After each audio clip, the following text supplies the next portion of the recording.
Cheryl, dito nga sa Cubao Bus Terminal ay nakikita natin na unti-unti na ngang dumadami pa ang bilang ng mga pasahero na magsisiuwian sa kani-kanilang probinsya. At kung makikita mo naman sa aking likuran, may ilan na talagang nakaantabay dito. At try natin na kumuha ng panayam dahil may ilan na rin naman tayo nakausap dito kung saan sinasabi nga nila na mas maigi pa na mas maging chance possible. Ito na sila sir na lang.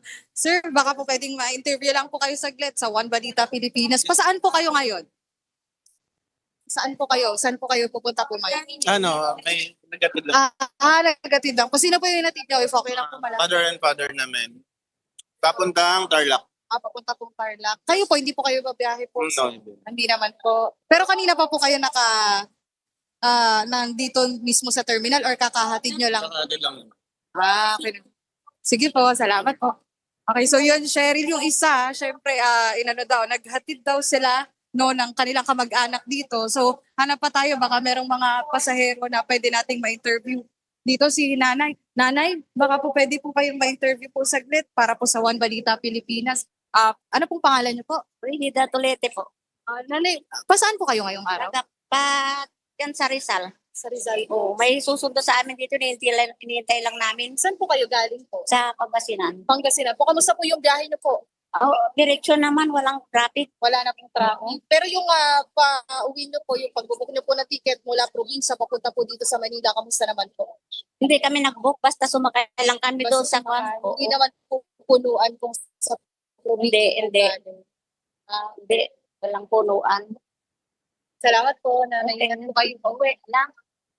Okay, so may ilan na tayong nakausap. Yung iba pala dito, yung mga naghihintay lamang, Cheryl, ng kanilang mga sundo. At yung iba naman naghatid. Kanina, nag-ikot-ikot din tayo, may nakausap na tayong ilang mga pasahero na sinasabi nga nila, mas maigi daw maging chance passenger dahil kung magbubook sila ng ticket last minute, syempre mas mahirapan sila at mas magiging late yung uwi nila. So dito naman sa mismo kinatatayuan ko na terminal sa Cubao, okay pa naman yung nagiging sitwasyon dahil nga sinasabi nila ay nabibigyan pa naman ng pagkakataon yung mga chance passenger nga na makauwi on time para nga sa Semana Santa. Pero bukod pa dyan, paliwanag din naman ng mga otoridad, medyo nagbawas lang din sila ng bilang ng mga bus dito para nga lang din hindi sila malugi, lalo na dahil suspendido pa rin ang fare hike sa mga bus. So yan yung patuloy nating antabayanan mismo dito at paalala na lang din nila bawal magdala ng mga pinagbabawal na gamit tulad ng mga patalim, pati flammable materials at syempre siguraduhin din na nasa maayos yung mga vulnerable items para nga iwas na rin sa aberya lalong-lalo na pauwi ng kanilang mga probinsya. Cheryl? Amy, ano ang obserbasyon? Mas kakaunti ba yung mga bumabiyahe ngayon kumpara nung nakaraang taon?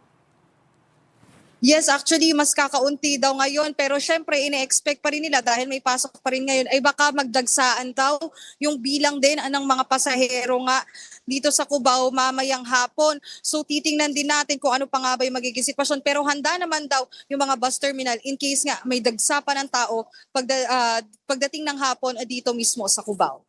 Maraming salamat, Mobile Journal, Amy Atienza.